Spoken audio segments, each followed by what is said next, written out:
నా తల్లి అంది చెంగాలమ్మ నాకు తలుపులు వద్దురా అని నా బిడ్డల్ని చూసుకుంటూ ఉంటాను. తలుపులు పెట్టి నన్ను రక్షిస్తానంటావు ఏమిటి? నా సంతోషమే అందరినీ చూడడం, నా పిల్లలందరినీ చూసుకుంటూ ఉండడమే నాకు సంతోషం. నువ్వు తలుపులట్టుకొచ్చి పెడతానంటావు ఏమిటి?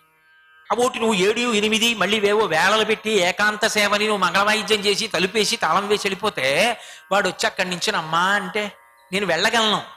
కానీ లోకంలో ఏమనిపిస్తుంది? 8 తర్వాత ఇక అమ్మ కనపడదు ఇక్కడ అని అనుకుంటే నేను ఉండి ప్రయోజనం ఏమిటిరా? వద్దు, నేను అలా చూస్తూనే ఉంటాను. వాడు నన్ను వచ్చి చూసుకుని వెళ్ళిపోతుంటాడు. నాకు నా బిడ్డకి మధ్యలో నిలబడకు. ఈ అమ్మతనం కింద ఎక్కడుందో అక్కడ వరకు అదే. అలాంటి తల్లి ఎక్కడుందండి? తలుపులు లేకుండానే చూస్తానని ఉండిపోయిన తల్లి. మన అదృష్టం కదూ అటువంటి జగన్మాత దర్శనం చేసుకోవడం, అది లభించడం. ఒక్క చెంగాలమ్మగా నాకు తలుపులు వద్దని తన స్థల వృక్షంలోకి లాగి బారేసింది అంతే తలుపుల్ని. తప్ప ఏ చెట్టులోంచి కొయ్యగా మార్చి తెచ్చావో ఆ చెట్టుని కొయ్యని మళ్ళీ లాక్కుని జీవం పోస్తాను అని లాక్కుంది. ఎంత చమత్కారం! ఒక చెట్టుని చంపి చిత్రియ పట్టి తలుపు చేశాడు ఒకడు. ఆ తలుపుకు జీవం పోసి నాలో కలుపుకుంటానని చెట్టులోకి తీసుకుంది ఆవిడే. సృష్టిలో మీరు ఎక్కడైనా చూశారా చిత్రియ పట్టిన తలుపుకి చిగురులు రావడం, కొమ్మలు రావడం? ఆ తల్లి నా బిడ్డలకి నువ్వు అడ్డొస్తే జాగ్రత్త అని చెప్పడానికి, పరమ మధురంగా చెప్పడానికి, కోపంగా చెప్పకుండా, ఇలా చూపించకుండా, ఓ పిడుగు పడకుండా, ఓ మెరుపు మెరవకుండా, భయపెట్టకుండా, వాంతి అవ్వకుండా, అవతలవాడి కింద పడిపోకుండా, ఓ నెత్తుటి చుక్క కారకుండా చెక్కించిన తలుపులకి 4 చిగురులు వచ్చేట్టు చేసి తన చెట్టులోకి తను లాక్కుని వద్దులే నాన్న అని సముదాయించింది. ఆమె ప్రేమమూర్తి అయిన కాళీ కాకపోతే ఏమవుతుంది? అందుకని చెంగాలమ్మైంది. జీవితంలో అటువంటి తల్లి ముందుకు ఒక్కసారి వచ్చి నిలబడి అమ్మా అని నమస్కరించకపోతే ఆ జన్మ ఎందుకు అవుతుంది? ఆ తల్లి పరమకారుణ్యమూర్తి. అందుకే మీరు చూడండి, అమ్మయందు ఒక లక్షణం ఉంటుంది. తండ్రికి కోపం వచ్చింది అనుకోండి, ఒకటి కొట్టాడు అనుకోండి, మళ్ళీ కొడతాడు ఇంకోటి. తండ్రి ఏదో ఇలా కొట్టేసి అలా ఏం ఊరుకోడు. ఆయన కోపం వచ్చి ఒకటి కొట్టి మళ్ళీ ఇంకోటి కొడతాడు. అమ్మ ఏం చేస్తుంది? ఇలా నవ్వుతూ చూడదు. ఇలా ఒకటి కొట్టగానే గభాలను చెయ్యడ్డది.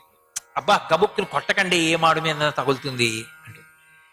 తన భర్తే, తనకి పరమేశ్వరుడే, కానీ పిల్లల దగ్గరికి వచ్చేటప్పటికి చేతులు అడ్డెడుతుంది. అంటే ఆ దెబ్బ తన మీద పడినా పర్వాలా, వాడి మీద పడకూడదు. ఆయన్ని ధిక్కరించడమా? కాదు. కానీ ఆ ప్రేమ అటువంటి.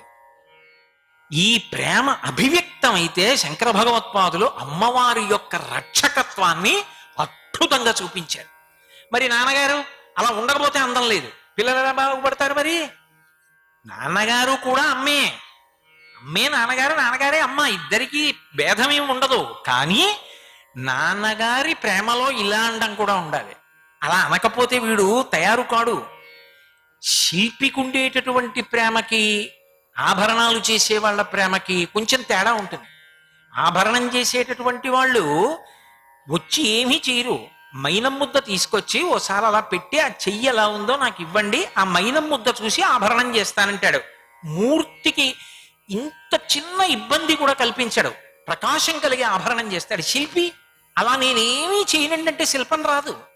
కొన్ని 100 సంవత్సరములు నీటిలో నానిపోయిన ఒక శిలని బయటికి తీసుకొచ్చి ఒడ్డున పడేసి దాని మీద ఎక్కి కూర్చుని ఒక ఉలి సుత్తి పట్టుకుని పెచ్చులు విరిగిపోయేట్టు కొట్టుకుంటూ వెళ్ళిపోతాడు.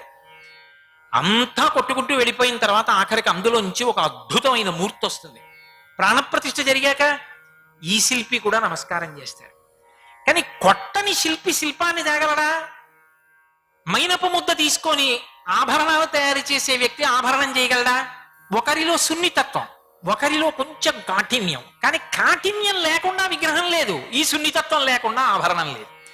ఆ మైనపు ముద్ద పెట్టి ఆభరణం చేసేది అమ్మ, మీద కూర్చుని ఉలిపెట్టి కొట్టి చెక్కేవాడు తండ్రి. కానీ ఇద్దరి యందు మాత్రం పరమ ప్రేమ.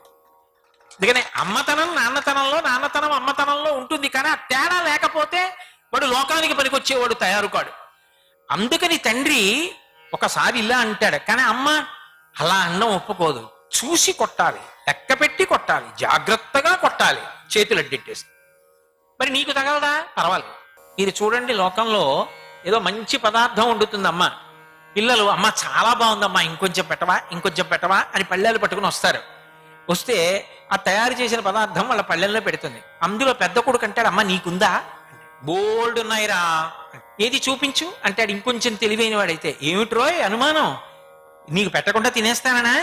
బోల్డ్ అని ఉన్నాయని కనపడకుండా మూకుడు మీద మూత ఇలా ఎత్తి చూపించి ఇలా పడేస్తుంది. వాళ్ళు తినేస్తారు. తినేసిన తర్వాత అమ్మ తిరుగుతుంది. అమ్మా అమ్మా నువ్వు తినలేదమ్మా మూకుట్లో ఉన్నాయన్నావు అని వాడి దగ్గరికి వెళ్ళి మూతెత్తుతాడు, ఏమీ లేవు మూకుట్లో. వాడు చూసమ్మా ఏమీ లేవమ్మా, నువ్వు ఎందుకమ్మా మాకు పెట్టేశావమ్మా, నువ్వు తినవలసిందమ్మా, ఎంత బాగున్నాయోనమ్మా అంటాడు. అమ్మా ఏది నీ తిందామంటే తిన్నిచ్చారు ఏమిటి, మీరు ఇంకా పెట్టి అన్నారు అంటుందా? అనదు. నాన్న నేను వండినప్పుడు మీరు అమ్మా ఇంకా పెట్టని మీరు బొజ్జ నిండా తింటే నేను తిన్నట్టేరా, ఇంకా మళ్ళీ నేను వేరే తినాలా అంటుంది. అది అమ్మతనం అంటే. తాను తినకపోవడంలో తృప్తి, తాను త్రాగకపోవడంలో తృప్తి, తాను అనుభవించకపోవడంలో తృప్తి, తన బిడ్డలు అనుభవించడంలో తృప్తి. అందుకని దెబ్బ తన చేతి మీద పడితే ఒప్పుకుంటుంది, బిడ్డ మీద పడితే ఒప్పుకోదు. ఇది మాతృత్వం. దీనికి భారతదేశం పట్టాభిషేకం చేసి. సర్వం శ్రీ ఉమామహేశ్వర పరబ్రహ్మార్పణమస్తు. స్వస్తి.